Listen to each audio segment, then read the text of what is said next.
You scanned every photo for flaws, counted every mistake, believed that wholeness meant flawlessness. So you collected proof of your unworthiness, like trophies. You became fluent in "I'm fine," expert in changing the subject, master of the polite smile that never quite reached your eyes. You perfected the art of disappearing behind the performance. You mistook self-reliance for self-worth. Thought needing nothing meant you were strong, but strength without connection is just exhaustion wearing a mask of pride.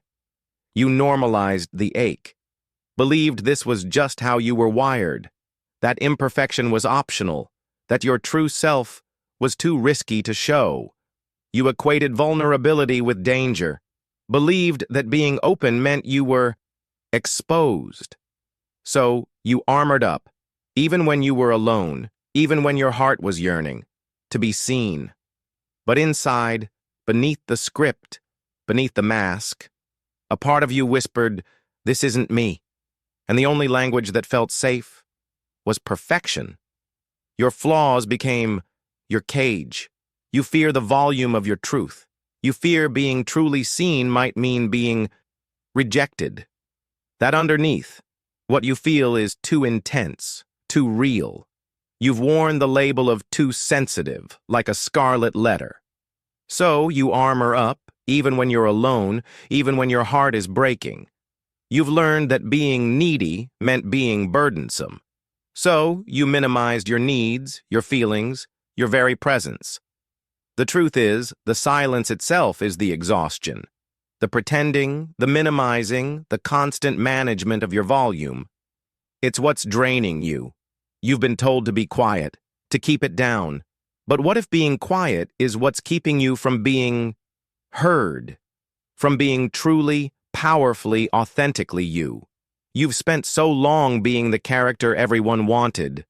You've almost forgotten what it feels like to just be, to exist without a script, without needing to manage the volume of your truth.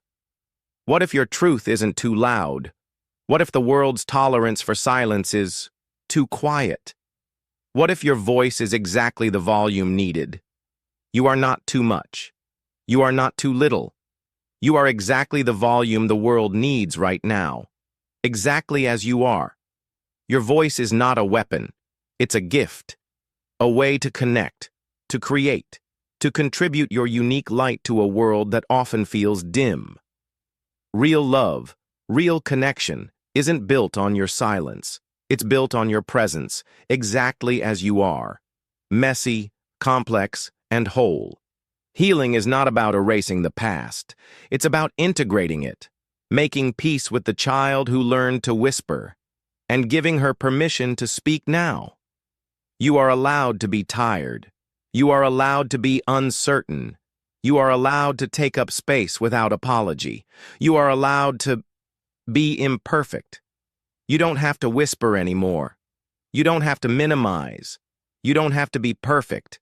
You can start right where you are, honoring the voice that's been waiting.